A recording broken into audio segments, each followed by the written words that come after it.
थोदोक हेदोक काय पुनजरिबा ngasi program ngasi kasu thudok edona yam relatives oiba aibdi ore basatra 10 12 ki small basatra 60 matanga thudok edona ipoina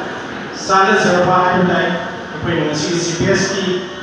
bhamla phambiriba ngasi function ngasi kai punnazariba Sri NG Uttam Singh MCS Director Social Welfare Government of Manipur wai kartabinaba Thank you. Thank you, Commissioner.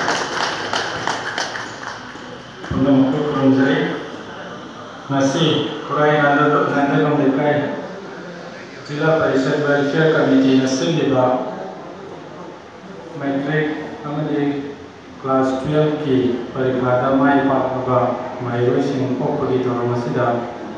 Toram Puena Lensin Diba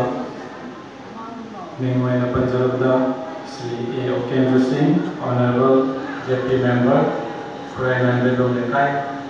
Amadi, ID colleague, I am Caesar now, Professor Rambam, Additional SP Impal East, Kaikum Nabuchari, Loina Nam Asiki, Toromacida, Lensin Diliba, Lensin Dilibi, Hotel Jemar, Prenat, Kitabo, Puliba, Madihano Pupiramba, Allah Manimaider, Jason Puno, Kusani, Kaikan Nabuchari, Loina Nam, Masi, Okadoriba, Sata Satri Singh, Noidu, Target Papong Pugana, and Kaikum Nabuchari, Yadi Serena Singh, Lembiraga, Masiki Toramasiku, Kasindoya, or Nicoloriba, Kaikum Nabuchari.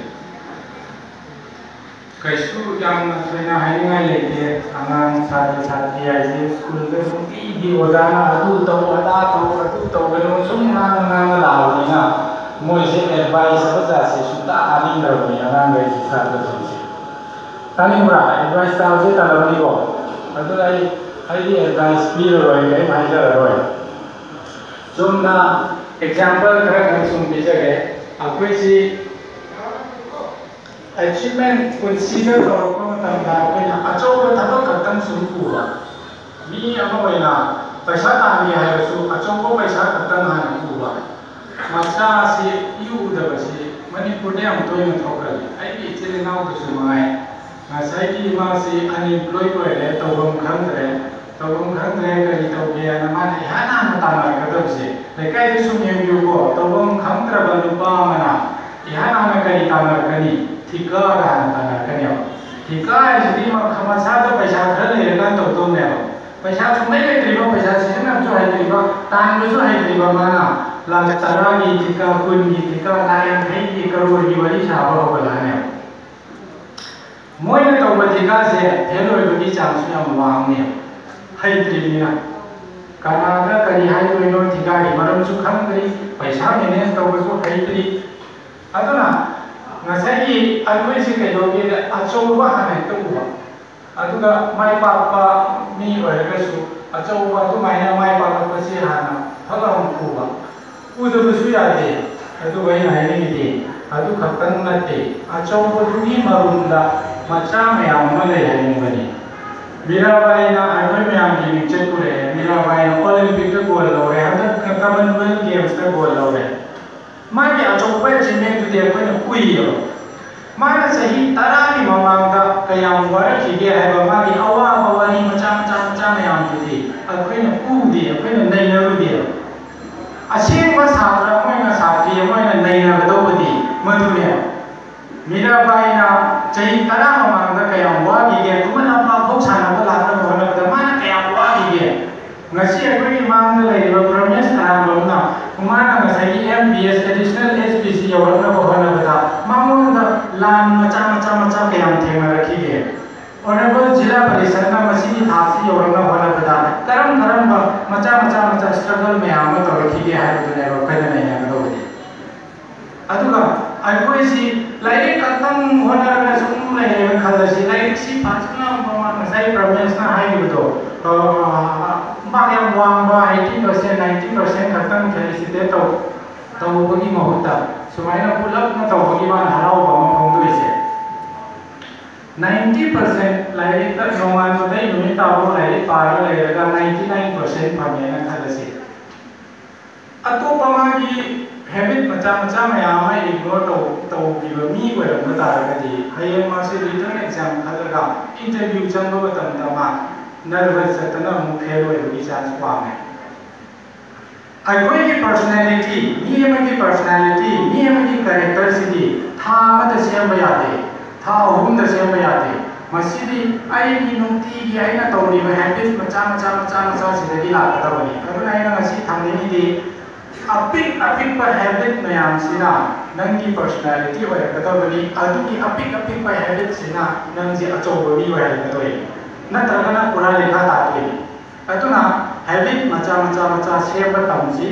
अपिक पोता अखोई मुन्ने येंबा तमसी इमाना इपाना आइमोंदा थबा मसिनबा मतमदा फजना तलु तनान मचू ताना तौबजे तमसे अदुना तबा इमाना चेरकनबा इपाना चेरकनबा तौरे हाइबा याना बचा तौसनबा ओजाना homework you सिगी page अमा you हाइरसु कुई दिगेरा दी होया नाकंदा बैठोकेरा फचल थय थंजलबा आई तौरे लोइले हारो सिगी हैबिट सिना कैदोरकनी मसी चावरका नंगी पर्सनालिटी द दुम रिफ्लेक्ट तौरकनी नंगी कादा नंगी ऑफिस की रूम दा नंगा कैनोमा थबा अमा तौदा नंगी जुता तानबे कैनोदि पींगेदि हाइनेंगरमनिना पींगेदि सत्ता थाइबा सुमतमगी सेबा नीना कैनोमा नवा लोगे येसन रो सुजन रो सत्ता थाइबा सुमतमसे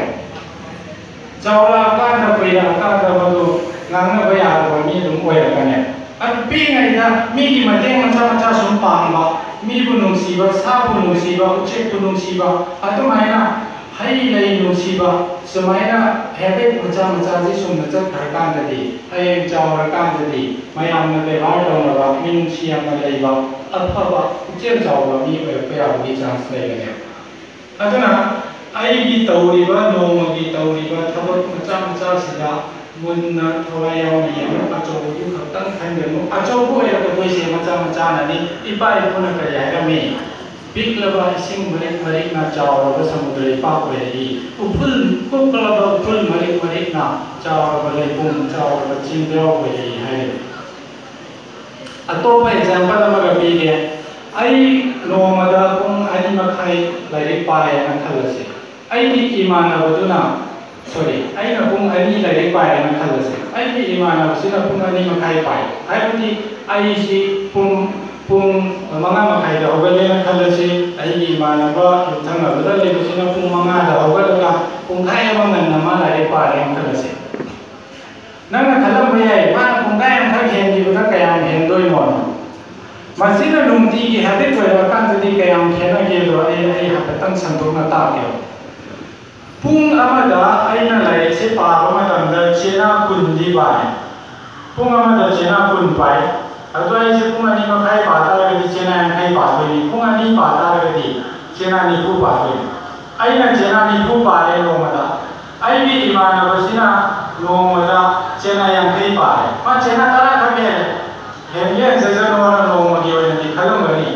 चही अमददी क्या है नोमदा चेना तरा हेमगी बसिना चही अमदा नुमी चहुंगो कुमागानी गदे क्या है लिसिंग अहुंगा चतु यांखाई चेना अदुदी चेना चहुं पानबा लाइरि तरानी होय माना पाबे हंदोगरे चही अमगो रखदा नोमदा माना पुंगाय मखाय मोदे लाइ पाबे हेमगी बसिना चही ओलपददी चेना चहुं पानबा लाइरि जे सुथागनी ngasi noi lebih ke tu ibu lagi cina ceni yo pada mai na kan ceni ni na kan cina cahum pan boleh tara ni hoy ceni daman pahe ni do mana ceni tara jadi malai jam kun ai mon lagi pa be he kerana lai jam kun he na pa ro mi tu bi knowledge ka ai ga kai do mana tu no ai na di usitri ma ai mon te yo ngai je ngai ka ta ni mana lai pa be he je ngai ka ta ni na bao sa jari pungai ko chai tara dadi lai jam kun he de chena chum pan knowledge man ayo na le thokra paisa ro na mo si paisa ro to mo si no mada ai si lupa chu ta le na khala si kai lupa thaba ma sura khasi kan hen jal la di chama ban tan ko na chatu si thama da lising trai pa lai thama da lising trai ni pan ta le अदो आईगी इमानवा अमना खजितंग खरा कन हेला होनरगा खरा extra होनरगा मासिना लुपा चमापनता लुपा चहुम हेले खलस माना लुपा चहुम heli बसे था अमदा लिसिंग मापन हेले सही अमदा दिका हेले सही अमदा दि माना लुपा लाख अमदा लिसिंग मापन हेले इमोंदगी तान माना सही अमदा लुपा लाख अमदा हेले तान होकरबनिना सही तरा दि माना लुपा लाख तरा हेले तान होकर लुरई कईनो मसाइना लुपा चतुर्थ नोमदा तानबा थामदा लिसिंग तरा निपान तानबसिदी मसी लुपा चतुर्थ सिदी आईगी चाबा कोननबदि सेविंग लेते थामदा लिसिंग तरा तेत्रा पांच ते यू पुबदा चंगी कोनगोय कोनदगोय तोय लेमदे नारादी पैसा पुबई दिदम दरे नारा को मतम हिंगोल मचे हम योबे दिदम दरे नोमदा लुपा चतुर्थ ताला सेविंग लेते अरे मसाई मादी अदुरगदि आई चही तराई मतुंगदसु आई सेविंग अमता लेयोदोली आई मोदि खजितंग हेना होरबदिबा लुपा चहुम खर नोमदा हेना तांगी बसिनदि चही तराई मतुंगदि मादी लाख तराई मकु ओइदोली अदुना सुगुंबा मचा मचा सिदा अवैदबा तौगुमसी मचा मचा सिदा चेक्सल लकांदा कोइगी कोना अचौबा हैबिट आई असेंबा पर्सनालिटी दो लाखनी है आंगांसिंग दो थमजलेंबनी आइना पैसा दो ओनथोगा लाइक तो ओनथोगे एग्जांपल पिजबनी अदुना पिइङैदगी हौना अफबा हैबिट मचा मचा सेमगा पॉजिटिव ओइना खनबा अफबा खनबा मी मतेंग पांगबा मिनुसी लेबा अदुबसे खरगा सुम तममा तमगा चक्रगा नेगेटिव ओइबा खलोजे यानि थादोसी ngasi पिगदौरिबा लाइक सिगसु पॉजिटिव थिंकिंग की मतंगदा यामना मरी चुमना यावबा लाइक तमा ओइदनी asi nainapyu pabiyu punsiga thaba koino thokada hapiyu aduga masai keynote address pibada akoigi tamona matamgi matangda thambiyu matam si amna maru oiba masi mi loi khange matam maru oise ado satra satri jina khamba numaigada ba matam sei internet ki net pack ki gb ga compare tawsade akoji no mada pung kunmari phange nangna mobile pack ama no se mobile pack ma lupa samaya kai chatu piba mobile pack ma lai yuwa matamda no mada 2.4 gb phange na khalas no mada 2.4 gb je la pene na sigi 2.4 gb nani mobile se yawra le pene adu kai gumana na masigi 2.4 je na si season haudraba kolen ahing kung baro da mangrani hayeng 2.4 amani thangani ngasi dudi hayeng season na gedi yaroe ngasi 1 GB kan season hore 1.4 le hore adudi hayeng 2.4 duga hayeng ngarang season hore 1.4 duga 3.8 season na ge hadudi yara yade kaino hubudi ya ngasi mangi hobo GB do hayeng yengba yaba video cinema leila drama like पानबगी study material मयाम लहोरगा नंगी smartphone दा नत्रगा computer का नंगा download तौरगा थमबदी याय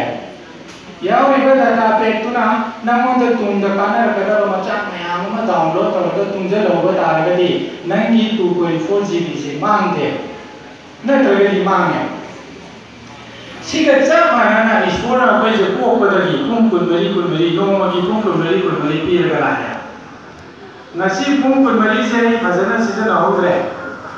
tummaga chabaga tawraga leringai da ai matam se fazana season ahudre koren pung baro da ngasi pung se loigrani hayeng gi pung kunmari muren baro gi haurani adang ngasi si aina tana ba thabakta pung tara katang season ahui pung tara mari mandi ai season ahudre ana hayeng se ishwar la hayaga ai ngarang season ahudre pung tara mari do ngasi bibiyo ngasi season agi haya ada yaro adu sigi pung kunmari se kari do budi ai ngasai nangna internet agi cinema drama lila adu study material nang hayang competitive exam tha da kaida medical exam engineering exam atu ada mayam da season kada ba laik mayam ma material mayam download ta horaga thamo tu maina ngasi pung kunmari se hayeng ko na kana ba ko ta on tho ga thamo budi ya hai kari ma to pa ya ihan na da paisa ba ko ya ngasi lai ba pung do aina mi gi thabak suru raga ana no ma gi ꯊꯕꯛ ꯁꯨꯔꯨꯔꯒ labour ꯑꯣꯏꯅ ꯈꯪꯗꯦ ꯑꯩꯅ ꯍꯩꯖꯕ ꯁꯤꯟꯐꯝ ꯑꯃꯗ ꯁꯨꯔꯨꯔꯒ ꯄꯩꯁꯥ ꯈꯔ ꯇꯥꯜꯍꯧꯔꯒ ꯄꯩꯁꯥ ꯑꯣꯏꯅ ꯇꯨꯡꯖꯔꯕꯗꯤ ꯌꯥꯏ ꯉꯁꯤ ꯑꯩꯅ ꯄꯨꯡ 9 ꯃꯤꯒꯤ ꯌꯨꯝꯗ ꯊꯕꯛ ꯁꯨꯔꯨꯔꯒ ꯂꯨꯄꯥ 500 ꯇꯥꯜꯍꯧꯔꯒꯗꯤ ꯉꯁꯤꯒꯤ ꯅꯨꯃꯤꯠꯁꯦ ꯃꯥꯡꯗ꯭ꯔꯦ ꯑꯗꯨ ꯂꯨꯄꯥ 500ꯗꯨꯗꯤ ꯍꯌꯦꯡ ꯁꯤꯖꯤꯟꯅꯒꯦꯔꯥ ꯍꯪꯆꯤꯠ ꯁꯤꯖꯤꯟꯅꯒꯦꯔꯥ ꯌꯥꯅꯤ ngài nana internet dari download tahu material nang season ani baru itu season ada yang apa maya atau apa mana kari ay langsing tanza loba lain pahoba ay lain lain macam sida lain mayama pahoga gyan langsing knowledge hacha lawadi maduri gyan langsing knowledge di ay na si di go season ani mo macam season ada yang apa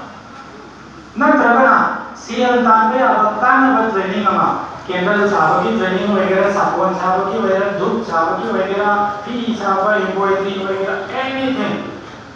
और नंगी doctor की training engineering training ion सब इवजिंग से हयें कोन season आउना बा ngasi lai do pungdo madu ai skill da hai sing do to howe sumaya hai sing da skill do on to howe hयें कोन season आउना ahum subara kai on to ko yai hakchang pharanbada health to to anu go yai tummaga tawraga thare narga leiraga hakchang mangan doi saru ai gi ngasi leiriba pung hai ma pung ama do ai exercise tawraga hakchang se bit oina thamoga taragadi madui mahai sahi kaya ni matung da sunsoi soidana pangani lemna mawai atopa mana kari yari ti atopa mana relationship saga hoba yai friendship aduga hoi pakang lai sabidana magi hyen kunchi khomloi oigadaba mi thiyogadoi machi thingsu matam mangi matam changdoi aduga marup mapangi relationship sadak paise matam changi marup tugi daka lai ka ai chatu batawa magi mama na dai chatu tawa mai papa na dai matiam pam tawa ai bi da sumana pam kadoi ai na si pangi do maduga sadak kiba relationship to adu mangbo matam natte madu hayen no mama na no soina na halaki atau mana kerja season kerja orang na ho yai aina ari amada mangan gadaba ludo sana ga mangan gadaba aduga hansit langa ga mangan gadaba matam do ija se na ho gadi ija lai pa ira aina ta sumai ye to yai nang bazar me ko hom ba to tawra tawu ai sandi ye aina sanna ga ija se ngau sanna da ba sena bada matam do season na ho bata gadi hayeng ija na ba ko era tanda aina ngasi ija sena bada mangi ba matam ki mai phangane sumaya akoina phangi ba pung kun mai se phajana season na ho gadi mang ga to khara ba madu mangi ba tuna akoi kunsi ju chau kai pa ya roi do ba aduna maji tung da season na pa ya ba gyan lok sing wa lo chira learning ma tam ja lo chira ai sing thoi ro da paisa wa ina tam ja lo chira angang sing chira mari mata relationship ma sa ka ho chira mari ba ka no ma lo sing ho chira aina khap tha bo rom do ina matam je pai na season na ka tumgi apoga yombilen ama ma oiran na bo na bo aina ngasi sa to sing je dai thonjage ngasi aikoina tawriba mafam asimaksu yamna nusiba imagi masai woni aduna loina tawruba khudingasu imana thawjan bi oisenu ayana ni jaraga tenjai thank you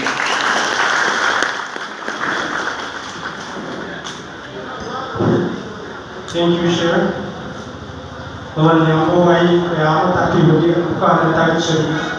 Sri Ngawang Kutam Singh, MCS Director, Social Welfare Government Party Board, Asli. Jinjal Asli Bumya Kiri, Hai Ngai Tena Tarak Ceri.